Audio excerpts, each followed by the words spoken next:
So what does an intentional first 30 days actually look like in a school? Because I don't want to just kind of give you a window, but I want to give you something to do with it. Number one, lead with relationships before you lead with rules. I know the argument against this. There's always someone that's going to argue against this. You have standards, you have expectations. You need the staff and students to know what norms are from day one. And I fully agree with every single bit of that. But there is a sequence that works and a sequence that doesn't work.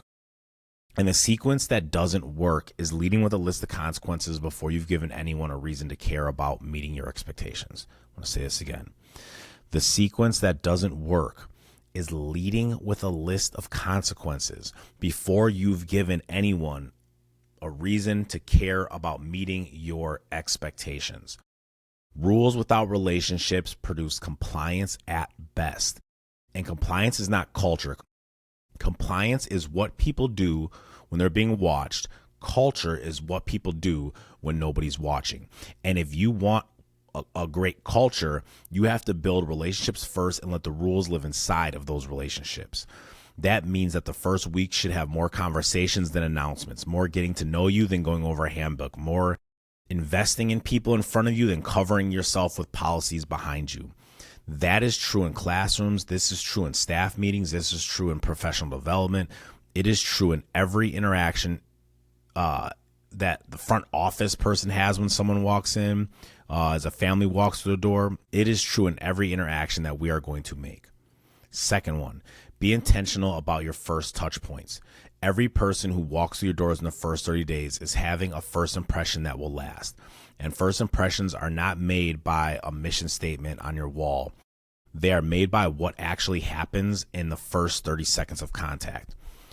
What does a student experience when they walk through your front door? Is it a hello and a hi, how are you doing, great to see you? Or is it get in a straight line, catch a bubble? Is someone there to greet them by name? Or are they walking the door into a building that feels like it was designed for adults? What does a new family experience when they call the front office? What does a first year teacher with you, maybe not first year overall, but maybe it's just a first year with your building? What do they experience in their first staff meeting? Those moments are for culture far more than anything you put out in that opening week newsletter to your families and staff. Walk through your building like you're a first-time visitor. What do you actually see? What do you actually feel? What do you actually hear? What does this place communicate to someone who doesn't know it yet? Because that experience is the one that your students and families are having. And it's worth knowing what it actually is, feels like, hears like, smells like, and not tastes like.